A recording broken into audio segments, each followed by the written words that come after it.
Hello everyone, it's your girl Caitlin, and today we are going to be finishing Saffron the Yellow Fairy. And next we'll be moving on to Fern the Green Fairy. These stories are flying by, and that's just because they're fairly short stories. They only have about 6 chapters.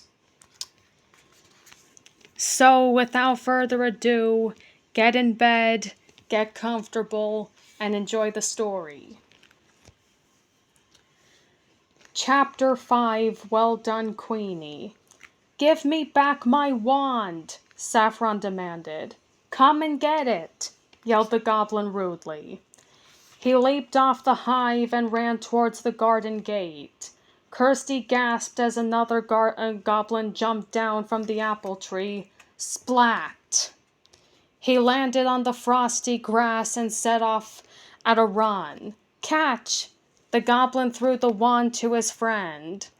It flew through the air, shooting out yellow sparkles.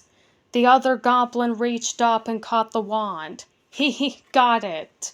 Oh no, Saffron gasped. Just then, Queenie flew out of her hive with a loud buzz.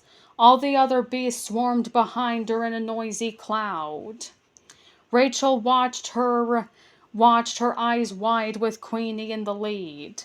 The bees formed into an arrow shape and surged after the goblins. Be careful, Queenie, pleaded Saffron. Get away! The goblin shook Saffron's wand at Queenie. With more bright yellow sparkles shot out of her wand. One of the sparkles hit Queenie's wing. Queenie wobbled in midair, then she buzzed crossly and flew at the goblin again. Help! The goblin ducked and dropped the wand. Butterflies, grumbled the other goblin, scooping it up. They're getting away, Kirsty said in dismay. Queenie and her bees arose into the air again. No, they're not, Rachel cried excitedly. The bees shot across the garden at the goblins, and the goblins disappeared under an angry black cloud. Get off me, spluttered the goblin with his wand. He tried to brush the bees away, but he tripped over his feet. As he fell down, he bumped into the other goblin.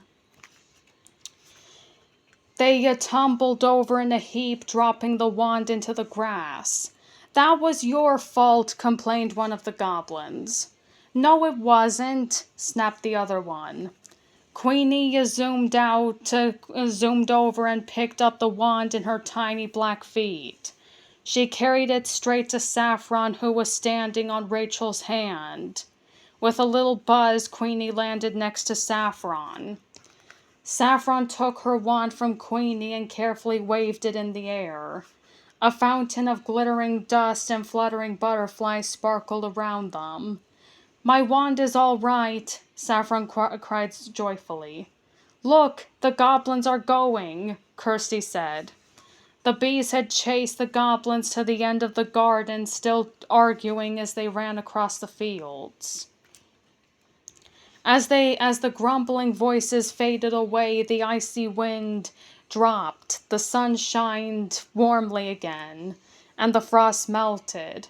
The bees streamed back and flew around Rachel and Kirsty, buzzing softly. Thank you, Queenie. Saffron's eyes sparkled as she hugged her friend. Suddenly, Queenie wobbled and tripped sideways. Rachel cupped her hands, worried that Queenie would roll over. I think she might be hurt, she said. Saffron knelt down and looked closely at Queenie's wing. Oh no, she's torn her wing, she gasped. It must have happened when she was fighting the goblin, Rachel said. Can you mend Queenie's wing with magic?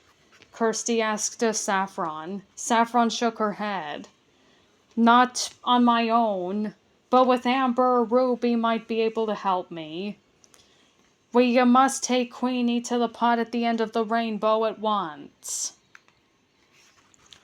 Chapter 6, Fairy Repairs. Rachel and Kirsty hurried across the fields and into the woods. Rachel carefully held Queenie in her cupped hands while Saffron flew behind them, her rainbow-colored wings shimmering in the sun. "There's the willow tree where the pot is hidden," Kirsty said. She went over and parted the branch which hung right down on the ground. The black pot lay on its side in the grass. A large green frog hopped out from behind it. But Saffron flew down and hugged him. "I'm so glad you're here." Bertram bowed his head. "It's a pleasure, Miss Saffron," he said. "Miss Ruby and Miss Amber will be delighted to see you." Suddenly a shower of red and orange fairy dust shot out from out of the pot, followed by Ruby and Amber. "Saffron!" Ruby shouted. "It really is you. It's good to have you back," Amber called happily. Kirsty and Rachel smiled as the fairies hugged and kissed each other. The air around them fizzed with red flowers, orange bubbles, and tiny yellow butterflies. Ruby flew on Kirsty's shoulder. "Thank you, Rachel and Kirsty," she said. "Now 3 of us are safe." Then she spotted Queenie sitting on Rachel's hand. "Who is this?" she asked. "This is my friend Queenie," Saffron explained. "She helped me get my wand back after the goblins stole it." "Goblins?" Ruby gave a shudder. "You were very brave to fight them." She flew down and stroked Queenie's head. "But one of the goblins used my wand to hurt Queenie's wing. Can you help her?" Saffron asked her sisters. Amber thought hard. "I could mend Queenie's wing if I had a fairy needle and thread," she said. Then she looked sad. "But I don't have any here on the island." Then Rachel remembered something. "Kirsty, what about the magic bags that the Fairy Queen gave us?" "Oh, yes," Kirsty said. She reached into her pocket and took out her bag. It was glowing with soft silver light. When she opened it, a cloud of glitter shot up into the air. Kirsty slipped her hand into the bag. "There's something here." She drew out a tiny shining needle threaded with fine spider silk. She held it out for Amber. "Perfect," Amber said. She flew onto Rachel's hand. Saffron stroked Queenie's black and yellow head. "Don't worry," she said. "It's fairy magic, so it won't hurt." Kirsty watched as Amber carefully wove the needle in and out of the tear. The row of stitches glowed with tiny silver dots. "Look, they're starting to fade," Rachel said. "Yes," said Amber. "When you can't see them anymore, the wing is mended." Queenie buzzed softly. She lifted her head and flapped her wings. Then she zoomed into the air. Her wing was as good as new. She swooped down and landed next to Amber, bowing her head. She rubbed her feelers against the fairy's hand. "You have been such a good friend to Saffron. You must stay with us," said Amber. She gave the bee a hug. "Yes," Ruby agreed. "Please come and live with us in the pot." Queenie flew over to Saffron and buzzed in her ear. "She says she would love to," said Saffron. "There is a hiveless queen in Mrs. Mary's garden who will take care of the bees. Come on, Queenie, let's look at your new house." Let's have a look too," Kirsty said. Rachel crouched down beside her in the grass. They watched the fairy sisters and the queen bee go into the pot. Saffron beamed when she saw all the tiny furniture. She sat down on a soft, mossy cushion. "This is just like our home in fairyland," she said. Then her face fell. But what about our sisters? They are still trapped on the island. Don't worry, Kirsty said. We'll find them soon. Yes, we will, Rachel agreed, jumping up. She looked at her watch. It's nearly lunchtime, we have to go. Goodbye, we'll see you again soon. The fairies looked up and waved goodbye.